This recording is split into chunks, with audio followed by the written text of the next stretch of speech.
ಗರ್ದಿಗಮ್ಮತ್ ವೀಕ್ಷಕರಿಗೆ ನಮಸ್ಕಾರ ಗಡ್ರಿ.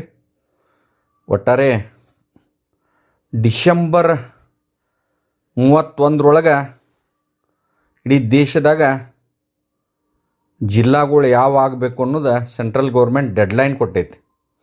ಯಾಕಂದ್ರೆ ಜನವರಿ 7 ಜನಗಣತಿ ಚಾಲೂ ಆತಂದ್ರೆ ಮುಂದೆ 2 ವರ್ಷ ಜಿಲ್ಲಾ ಮಾಡೋಕ್ಕಾಗೋದಿಲ್ಲ ಅನ್ನೋದು ಒಂದು ಸೆಂಟ್ರಲ್ ಗೌರ್ಮೆಂಟ್ ಹೇಳಿಕೆಗಳ್ನ ಕೊಡತೈತಿ.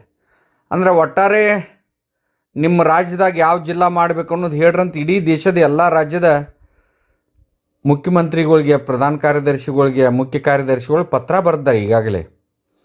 ಆ ಬರಿಗುಡ್ದನ ಈಗ ನಮ್ಮ ಜಿಲ್ಲೆ ಒಳಗೆ ಒಂದು ಕಡೆ ಚಿಕ್ಕೋಡಿ ಜಿಲ್ಲೆ ಆಗ್ಬೇಕಂತ ಹೋರಾಟಗಳು ನಡೆದಾವೆ, ಒಂದು ಕಡೆ ಗೋಕಾಕ್ ಆಗ್ಬೇಕಂತ ಹೋರಾಟಗಳು ನಡೆದಾವೆ, ಒಂದು ಕಡೆ ಬೈಲೊಂಗಲ್ಲ ಆಗ್ಬೇಕಂತ ಹೋರಾಟಗಳು ನಡೆದಾವೆ.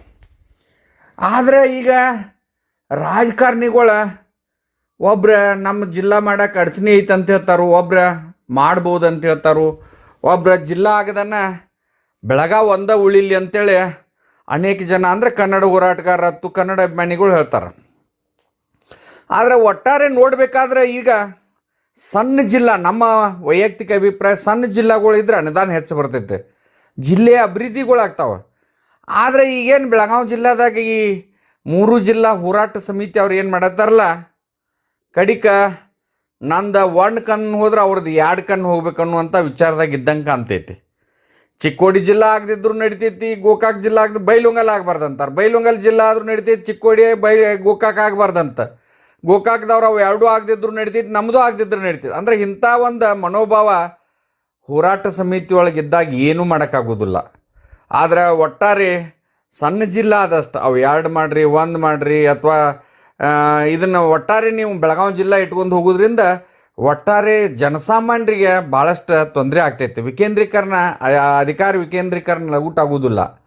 ಒಟ್ಟಾರೆ ಬೆಳಗಾವಿ ಜಿಲ್ಲಾಕ್ಕೆ ಜಿಲ್ಲಾಗಳು ಆಗ್ಬೇಕು. ಆದರೆ ಯಾವ ಜಿಲ್ಲಾ ಆಗಬೇಕನ್ನೋ ಜನ ನಿರ್ಣಯ ಮಾಡಿರಿ. ಒಟ್ಟಾರೆ ಈ ಕೂಡಲೇ ಈ ಬೆಳಗಾವಿಯ ವಿಧಾನಸಭೆಯ ಅಧಿವೇಶನದೊಳಗೆ ಒಂದು ಫೈನಲ್ ಮಾಡಬೇಕು, ಯಾವುದೇ ಜಿಲ್ಲಾ ಮಾಡ್ಬೇಕಂತ ಗರ್ದಿಗಮ್ಮತ್ ಆಗ್ರಹ ಮಾಡ್ತೈತೆ. ಇಲ್ಲ ನಾವು 3 ಕೊಡೋಕೆ ಅಡಚಣೆ ಐತೆ ಅಂಥೇಳಿ ಮತ್ತು ಇದನ್ನು ಒಂದೇ ಜಿಲ್ಲಾ ಮಾಡಿಟ್ಟು ಹೋದ್ರೆ ಜನರ ಕಷ್ಟ ಕೇಳೋರು ಯಾವ ಜಿಲ್ಲಾ ಆಗ್ಬೇಕು ಅನ್ನೋದು ಯಾರು ಕಮೆಂಟ್ ಮಾಡ್ತೀರಿ, ಶೇರ್ ಮಾಡಿರಿ, ಲೈಕ್ ಮಾಡಿರಿ, ಕಮೆಂಟ್ ಮಾಡಿರಿ, ಅದು ಸರ್ಕಾರ ಮಟ್ಟಕ್ಕೆ ಮುಟ್ಟು ಮಟ್ಟ ಕಮೆಂಟ್ ಮಾಡಿರಿ ಅಂತೇಳಿ ನಿಮಗೆ ನಾನು ಆಗ್ರಹ ಮಾಡ್ತೀನಿ. ನಮಸ್ಕಾರ.